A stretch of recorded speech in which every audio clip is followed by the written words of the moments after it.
로마서 1장 16절 17절입니다.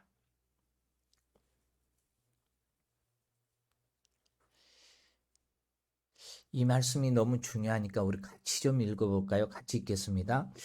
내가 복음을 부끄러워하지 아니하노니 이 복음은 모든 믿는 자에게 구원을 주시는 하나님의 능력이 됩니다.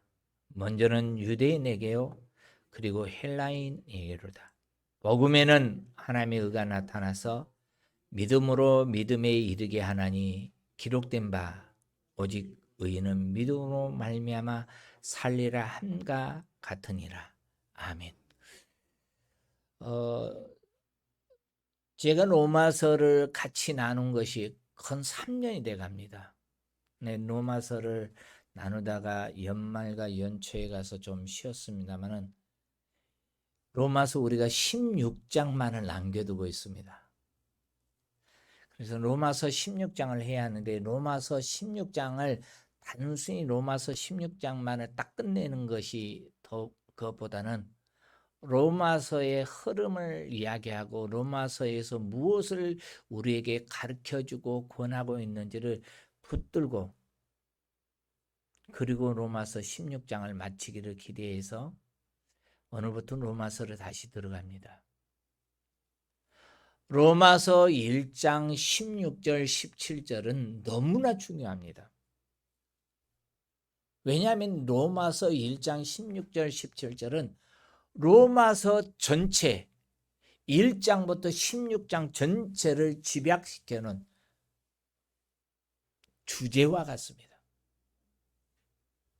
로마서가 왜 우리에게 중요합니까?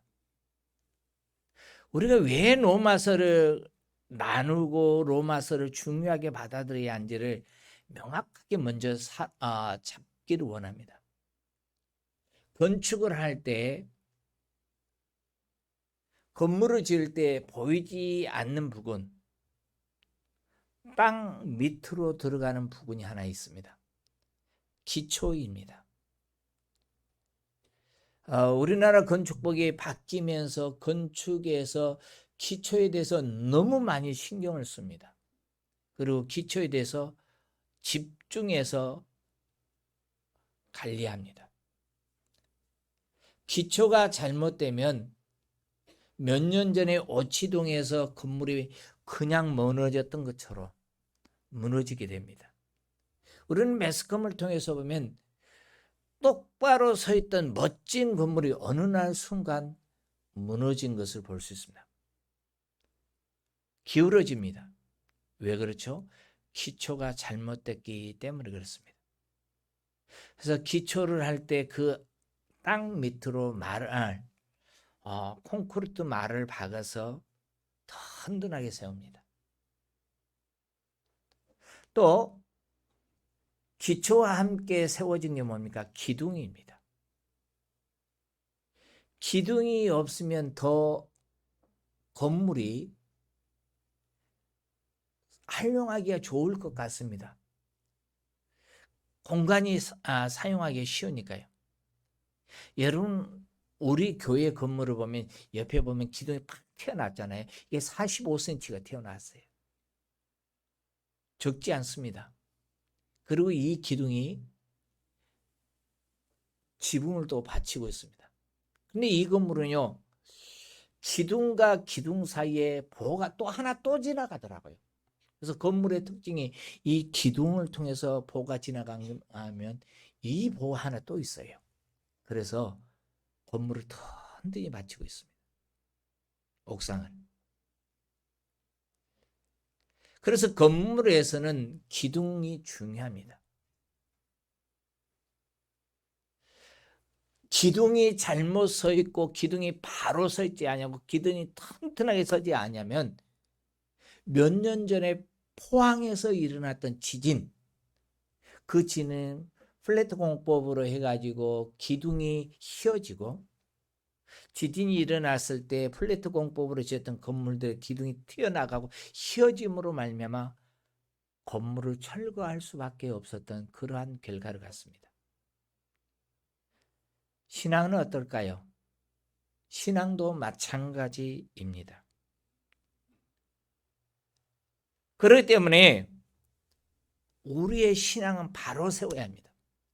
신앙이 바로 서지 못하면 이단의 유혹에 넘어집니다. 속삭임에 넘어갑니다. 말씀, 신앙에 바로 서 있지 않으면 잘못된 그릇 사상에 넘어갑니다. 흔들립니다. 그래서 어떤 사람들은 신비주의로 빠지기도 합니다. 신비주의로 빠지지 않냐고, 이단의 유혹에 넘어가지 않냐고. 어떤 시련과 환난 속에서도 믿음을 굳게 지키고 살기 위해서, 굳게 서기 위해서 우리는 신앙의 기초, 기둥을 바로 세워야 합니다. 그런데 우리의 신앙의 기초와 기둥을 바로 세우는데 가장 중요한 역할, 가장 귀한 것이 뭡니까? 로마서입니다.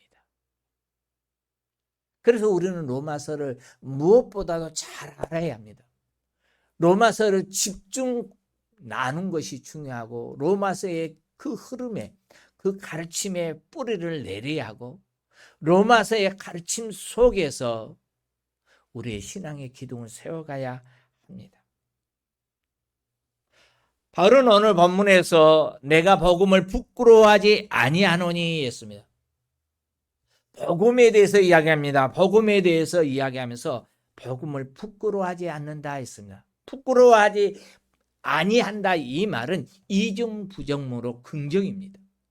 그러니까 바울이 복음을 매우 자랑스럽게 여긴다 했습니다.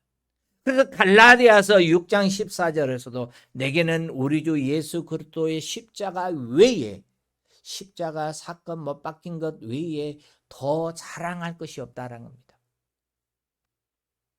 복음이 무엇입니까? 복음은 우리를 구원에 이르게 하는 하나님의 능력입니다. 복음이란 단어 속에는 십자가가 있습니다. 대속이 있습니다. 사랑이 있고 은혜가 있고 믿음이 있습니다. 그리고 칭의가 담겨져 있습니다.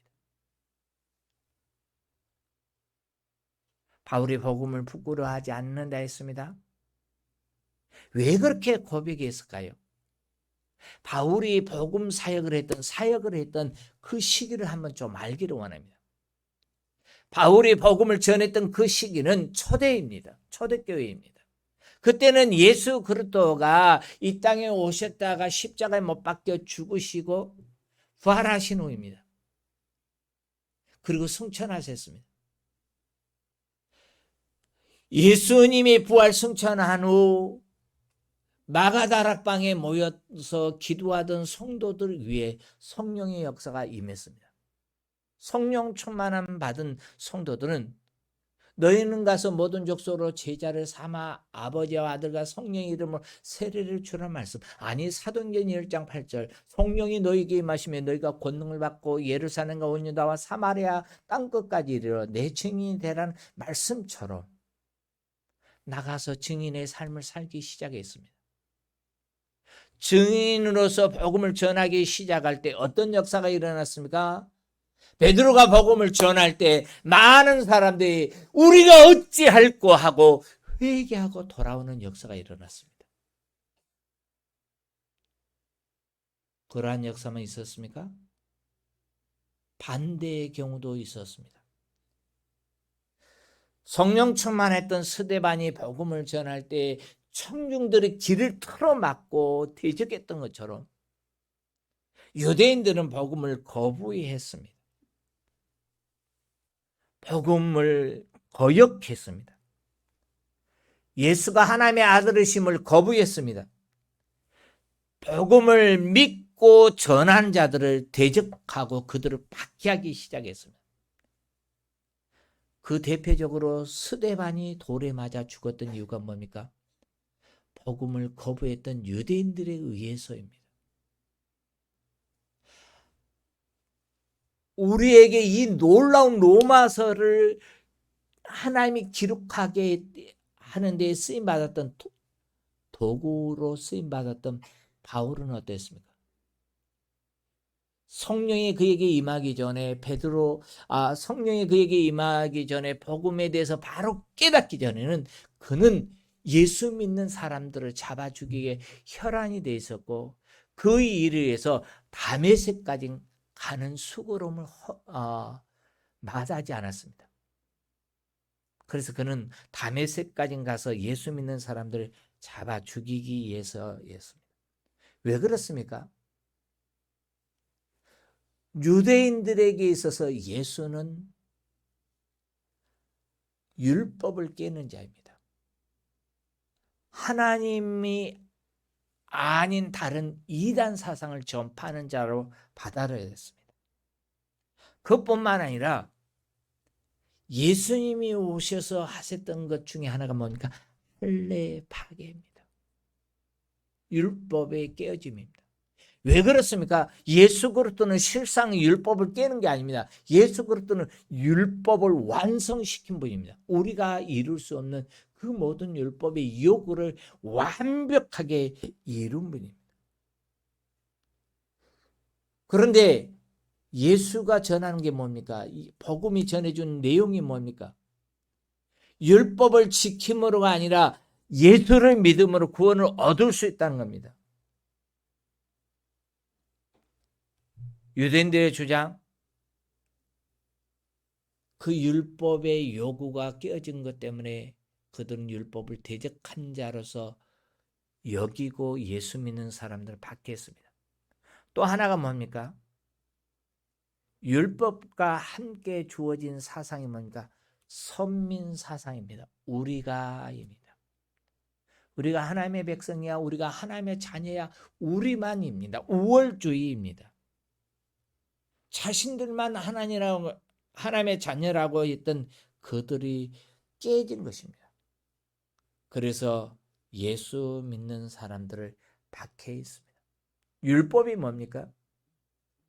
율법이 우리를 완벽하게 구원할 수 있습니까? 아닙니다. 율법은 생명의 능력을 부여할 수 있는 것이 아닙니다. 율법은 갈라디아서 3장 24절 말씀처럼 초등교사가 돼서, 옛날 개혁성경에는 몽학선생이라 했는데 초등교사처럼 그리스도께 인도케 해주는, 우리의 연약함을 인정하고 그리스도께 이끌어주는 것이 율법입니다. 그래서 율법으로 의롭다 얻은 사람은 아무도 없습니다. 그렇다면 왜 십자가의 복음을 거부합니까? 미련스럽게 보이기 때문입니다. 어리석은 일입니다. 십자가의 복음이 뭡니까?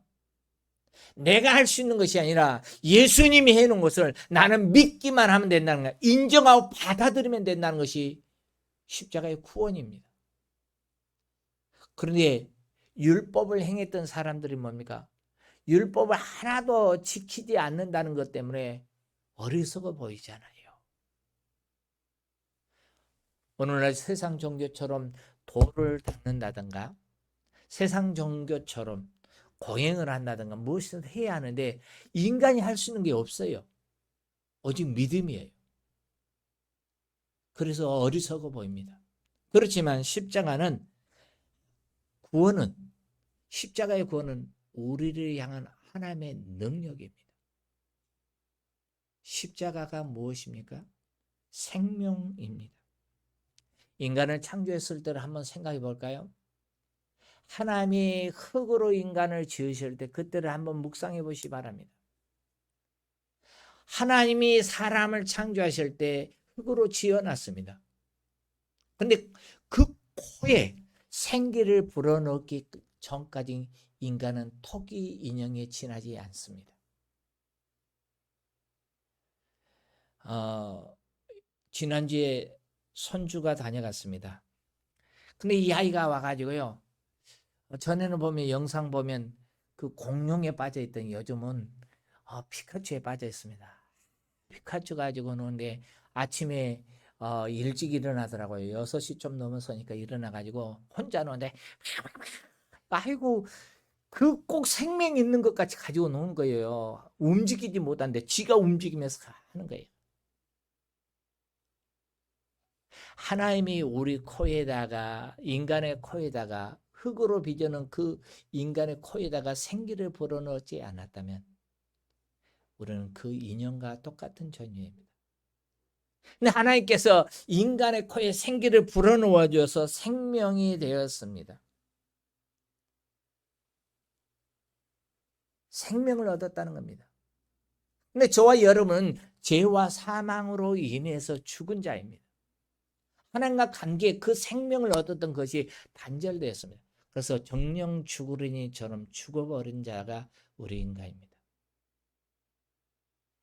이러한 인간을 위해서 예수 그리스도를 보내주실 뿐만 아니라 예수 그리스도를 십자가에 못 박혀 죽게 하고 그 보혈을 통해서 우리를 구원했습니다. 그래서 다시 생명을 준 겁니다. 허물로 죄로 죽었던 우리를 다시 살려준 것입니다. 이게 하나님의 능력입니다. 그래서 골로새서 2장 13절에 또 범죄와 육체의 모할례로 죽었던 너희를 하나님이 그와 함께 살리시고 우리의 모든 죄를 사하셨네요. 우리 모든 죄를 다 사해 주었습니다. 이게 십자가입니다. 이게 십자가의 능력입니다. 그런데 이 십자가의 생명의 은혜를 믿는 사람이 있는가 하면 믿지 않는 사람들이 있습니다. 믿지 않는 사람들은 한마디로 창조의 생명의 능력을 거부한 겁니다. 우리 인간은 하나님을 생명의 창조주로 믿고 인정하며 고백해야 합니다. 그런데 믿지 않는다는 겁니다.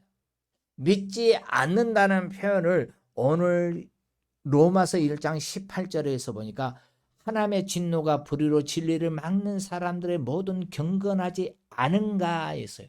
경건치 않음이라 했습니다. 이것은 하나님의 생명의 역사의 은혜를 거부한 겁니다. 십자가가 우리를 구속해 주신 십자가에 흘렸던 그 보혈이 우리의 모든 죄를 사하시고 깨끗게 하고 생명을 주었다는 것을 인정하지 않는 것이고 거부한 것입니다. 그걸 경건치 않는다라는 경건치 않는다는 것은 하나님을 인정하지 않는다는 겁니다. 왜 그렇습니까? 로마서 1장 23절에 그들은 하나님을 마음에 두기를 싫어하기 때문입니다. 그래서 하나님을 마음에 두기 싫어해서 하나님의 영광을 썩어질 사람의 형상에 썩어질 우상의 것으로 바꾸어 버렸다는 겁니다. 하나님은 생명의 창조주입니다. 생명이 없기 때문에 거부한 거예요. 제가 아까 잠시 선주 이야기를 했습니다. 선주가 화요일날 돌아가는데 갈 때 되니까요 단호하더라고요. 좀 더 우리와 같이 있자 하니까 간대요. 지가 나서는 거예요. 왜 그렇죠? 생명이 있기 때문에 움직일 수 있기 때문에 의지가 있기 때문에 움직여요. 그런데요 오면서부터 그렇게 가지고 놀고 지 몸처럼 여겼던 피카츄라는 인형이 있어요. 이 인형이 가고 나서 보니까 이불 속에 있더라고요. 왜 그렇죠? 생명이 없으니까 따라간단 말을 못한 거예요. 뭘 이야기하고 싶은지를 잘 기억하십시오. 사람은 죄와 사망으로 해서 죽었던 우리에게 하나님이 우리에게 생명을 넣어주었어요. 그걸 인정하는 것이 믿음이에요. 그 생명이 없는 자가 어떻습니까? 죽은 상태예요. 죽은 거예요. 생명이 없다는 겁니다. 토기 인형에 지나지 않는다는 겁니다. 근데 사람들은 이것을 거부합니다. 그리고 그 하나님의 생명을 썩어지는 우상과 바꾸어버린 겁니다. 그래서 그게 불신앙입니다. 그렇지만 하나님이 인정한 게 뭡니까? 믿음입니다. 이 아름다운 믿음, 하나님의 생명이다. 하나님이 우리의 구원자다. 하나님의 능력이다. 하나님의 생명의 능력을 믿었던 대표적인 사람이 누굽니까? 아브라함입니다. 그래서 아브라함을 가리켜 믿음의 조상이라고 이야기합니다. 아브라함의 믿음이 어떤 믿음입니까? 로마서 4장에 가서 보면 아브라함의 믿음에 대해서 이야기합니다. 아브라함의 믿음에 대해서 이야기할 때 대표적으로 이야기한 것이 로마서 4장 19절입니다. 우리 같이 한번 읽어볼까요? 그가 백수가 되어 자기 몸이 죽은 것 같고 살아의 태가 죽은 것 같음을 알고도 믿음이 약하여지지 아니하고. 무슨 말입니까? 하나님은 아브라함을 불렀습니다. 아브라함아, 내가 네게 아들을 줄게. 75세에 부르셨던 하나님은 아들을 주겠다고는 약속했습니다. 그런데 언제 준다고는 말씀하지 않았던 그 하나님이 아브라함을 기다리게 합니다. 아브라함이 기다려도 아이가 낳지 못하니까 사라가 하는 말이, 여보, 나를 통해서는 하나님이 안 줄란가 봐. 저 젊고 아리따고 지혜가 있고 빠릇빠릇한 하갈을 통해서 줄 수 있을 것 같아. 여보, 하갈과 관계 맺고 아이 낳읍시다. 아담이 그의 아내 하가 선악과를 주면서 여보 먹어봐 하니까 여자의 말에 따라서 움직였던 아담처럼 아브람도요, 아내 사라의 말을 듣고 하갈을 통해서 아이를 얻습니다. 근데 그건 하나님이 약속한 아이가 아닙니다. 근데 이미 태가 죽었다 했어요. 태가 죽었다 이 말은 우리 생리가 끊어졌고 아이를 낳을 수 있는 가망성이 0.00001%가 있지 않다는 겁니다. 그러니까 다시 하면 가임기 여성으로서의 기능이 이미 끝나버렸다는 겁니다. 아이 낳을 수 있냐? 100% 중에 몇 프로나 가능성이 있냐? 100%다 없다는 겁니다. 자신도 100세입니다. 그의 아내가 90세입니다. 가능성이 없습니다. 그런데도 로마서 4장 19절에 그의 믿음이 약하여지지 않았다. 할렐루야. 이게 바로 믿음입니다. 그래서 로마서 4장 20절 22절에서는 믿음을 통해서 도리어 하나님께 영광을 돌렸다라 했습니다. 자연스러운 상황에서 판단했을 때 우리의 지식으로 이해가 될 수 있습니까? 아니, 안 되는 거예요. 거부돼요. 못해요. 전혀 가능성이 없어요. 그런데도 믿지 않았어요. 의심하지 않았어요. 이게 바로 아브라함이 가졌던 믿음입니다. 또 하나 더 볼까요? 아브라함의 믿음. 아브라함 하면 또 하나 대표적으로 나타난 게 뭐니까 창세기 22장의 사건입니다. 창세기 22장에서 하나님이 아브라함을 부르셨습니다. 아브라함아, 내가 내게 주었던 그 독자 이상 너 사랑하지, 그를 내게 다오 했습니다. 그것도 그냥 다오가 아니라 번제로 드려라 했습니다. 번제라는 게 뭡니까? 그 각을 떠서 죽여 각을 떠서 드리되 온전히 뼈 하나 남지 않도록 불로 다 태워 드리는 것이 바로 번제입니다. 가능성이 100% 없어요. 그런데도 아브라함은 어떤 줄 아십니까? 히브리서 17장 18장 19절 18절 19절까지 같이 읽어보겠습니다. 같이 읽습니다. 아브라함은 시험을 받을 때 믿음으로 이삭을 드렸으니 그는 약속을 받은 자로 돼 그의 아들 드렸느니라. 그에게 이미 말씀하시되 내 자손이라 칭한 자는 이삭으로 말미암아 하셨느니라. 그가 하나님이 능히 이삭을 죽은 자 가운데서 다시 살리실 줄로 생각하니라. 비유컨대 그를 죽은 자 가운데서 도로 받은 것이라. 이 말씀을 정리해서 말씀드릴게요. 하나님이 아브라함을 시험해서 네 아들 내게 다오 했습니다. 그런데 아브라함이 그 아들을 드릴 때 어떻게 드렸냐?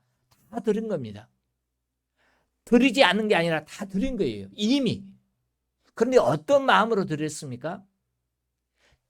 하나님이 이 아들 이삭을 통해서 하늘의 별처럼 바다의 모래처럼 내 자손을 주겠다 약속한 것을 믿었어요. 내가 가서 드리지만 하나님 줄 거야. 그걸 믿은 겁니다. 의심하지 않은 겁니다. 왜 그렇게 믿을 수 있었습니까? 그 답은 하나입니다. 내가 하나님 앞에 이 아이를 온전히 들여서 태워드린다 할지라도 하나님이 다시 살릴 거야. 하나님이 흙으로 사람을 창조했던, 무에서 유를 창조하셨던 그 하나님은 내가 이미 이 아이를 다 태워드려서 희생된다 할지라도 이 아이를 다시 살릴 거야. 그걸 믿은 겁니다. 이게 부활입니다. 그래서 아브라함의 믿음이 무슨 믿음입니까? 부활을 믿는 믿음이었어요. 생명을 할 수 없는, 인간은 할 수 없지만 하나님은 생명을 살릴 수 있다는 것을 믿었고, 죽은 내 아들을 다시 살려낼 것을 믿은 겁니다. 이게 믿음입니다. 요한복음 11장에서 보면 마리아와 마르다의 가정 고통이 임했습니다. 누굽니까? 오빠 나사로가 죽은 겁니다. 근데 주님은 3일 만에 그 가정에 찾아와서 하는 말이 뭡니까? 내 오빠 오라비가 어디 있느냐를. 무덤 문을 열어야 했습니다. 이미 죽은 지 사흘이나 됐고 냄새가 납니다라고 이야기하는데 네가 믿으면 하나님의 영광을 보리라. 그리고 선언이 뭡니까? 나는 부활이요 생명이니. 믿으십니까? 아브라함이 하나님의 약속을 믿고 하나님의 능력을 믿었다면 우리의 믿음은 어떻습니까? 우리도 아브라함처럼 믿어야 합니다. 그래서 바울은 로마서 4장에서 연결시키는 게 뭡니까? 아브라함 믿음, 우리 믿음, 연결고리를 꼬아놓습니다. 다시 하면 아브라함의 믿음과 우리의 믿음이 같다라는 겁니다. 바꾸어서 이해하면 너희도 아브라함처럼 믿어라라는 겁니다. 그렇습니다. 예수님은 이 땅에 오셔서 저와 여러분의 죄를 위해서 십자가에서 다 못 박혀 죽으시면서 보혈을 흘려서 우리 죄를 씻었습니다. 우리는 그것을 믿어야 합니다. 그리고 예수 그리스도의 십자가의 보혈을 통해서 우리 죄가 다 청산되었음을 믿어야 합니다. 더 나아가서는 예수님이 다시 부활하심을 통해서 죽은 그 예수의 시체에 생명이 들어간 것처럼 예수의 부활을 믿는 우리에게도 그 생명이 주어져서 영생을 얻는다는 것을 믿을 수 있기를 주의 이름으로 축원합니다. 그래서 예수를 죽은 자 가운데서 살리셨다는 것은 우리를 살리기 위함임을 인정하고 믿어야 합니다. 그런데 우리는 지금이 어떻습니까? 복음에 대해서 어떻게 생각하십니까? 복음으로 구원을 얻는다 했습니다. 복음에는 하나님의 의가 나타났다 했습니다. 그런데 복음의 핵심인 예수 그리스도의 십자가의 죽음과 부활과 생명이 우리의 구원의 보증이 된다고 말씀하셨는데 우리는 그 말씀에 대해서 어떻게 하십니까? 바울은 로마서 8장에서 고백하고 있는 것이 있습니다. 우리의 구원이 결코 흐트러지지 않을 거야 라는 겁니다.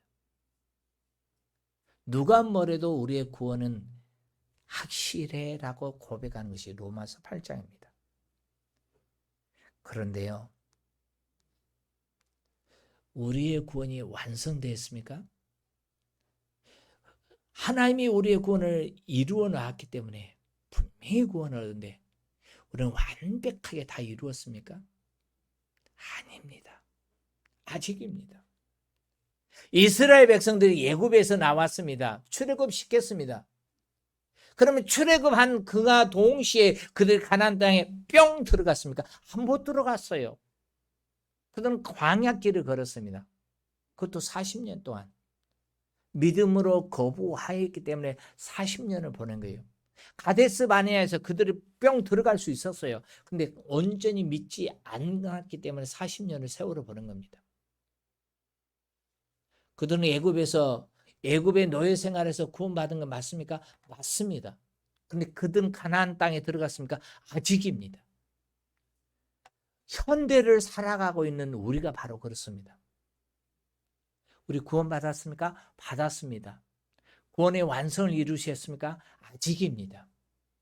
그래서 우리는 이미와 아직 사이를 살아가고 있는 것이 바로 저와 여러분입니다. 분명 우리는 우리의 힘이 아니라 예수 그리스도의 힘을 힘입어입니다. 요한복음 20장 31절에 요한복음을 기록하고 있는 목적에 대해서 이야기합니다. 하나님의 아들 그리스도의 있음을 믿게 하려 하며 또 그를 믿고 그 이름을 힘입어 생명을 얻게 하기 위해서라고 이야기합니다. 그러니까 성경에서 말씀한 것처럼 우리는 예수 그리스도의 이름을 힘입어 예수 그리스도의 이름을 힘입어 구원 얻은 건 맞습니다. 그런데요, 우리는 아직이라는 것을 기억하십시오. 우리가 살아가는 삶은 뭡니까? 가나안 땅을 향해서 걸어가는 광야길과 같습니다. 우리 앞에는 시련도 찾아오고요. 우리 앞에는 마라와 같은 물이 없는 것도 찾아오고요. 쓴물이 찾아오기도 하고요. 아말렉과 같은 적들이 우리를 유혹해 오기도 합니다. 그런데 우리는 어떠해야 합니까? 빌립보서 2장 12절 말씀 같이 읽어볼까요? 그러므로 나의 사랑하는 자들아 너희가 나 있을 때뿐 아니라 더욱 지금 나 없을 때도 항상 복종하여 두렵고 떨림으로 너희 구원을 이루라. 이 말씀이 오늘 결론의 말씀이기도 하지만 이 말씀이 오늘날 현대를 살아가는 우리 성도들이 붙들어야 할 말씀입니다. 우리는 아직 가나안 땅에 들어가지 못했다는 겁니다. 하나님의 나라에 들어가지 못했습니다. 아직입니다. 근데 이 아직 광야길을 가는 우리에게는 엘림이라는 70주 12셈이 있는 그 종려나무와 12셈이 있는 길을 걷기도 합니다. 아말렉이 뒤에서 쳐들어오기도 합니다. 그뿐만입니까? 유혹도 있습니다. 시련도 있습니다. 여러분 신앙생활하면서 여러분의 삶을 돌이켜 보십시오. 어떤 일이 있던가요? 믿음 생활하고 기도 생활하니까 정말 기쁨만 있나요? 즐거움만 있나요? 때로는 유혹도 오고 진짜 하나님이 계셔? 진짜 하나님이 우리에게 가나안 땅을 주었어? 진짜 하나님이 천국을 만들어 주어서 의심도 들 때도 있어요. 세상의 유혹이 우리를 찾아올 때도 있어요. 세상의 유혹이 우리를 찾아와서 우리에게 어떻게 합니까? 그 세상의 즐거움을 추구하고자 하는 그 유혹이 올 때가 있습니다. 그래서 대만은 세상을 사랑해서 세상으로 나간 것처럼 가버렸습니다. 우리도 그래야 합니까? 아닙니다. 저와 여러분은 이 땅에 살아가면서 잊지 말아야 할 것이 우리는 광야길을 걸어가는 동안 우리가 붙들어야 할 것이 무엇입니까? 약속의 말씀입니다. 원수되었던 것을 화평을 이루신 하나님의 언약의 말씀을 붙들어야 합니다. 그리고 우리는 하나님의 언약의 말씀을 굳게 믿고 의심하지 않고 붙들었던 고백했던 여호수아와 갈렙처럼 주의 나라 가는 동안 하나님이 약속하신 하나님이 부여하신 그 생명을 붙들고 나아갈 줄 아는 믿음의 거장들이 되시기를 주의 이름으로 축원합니다.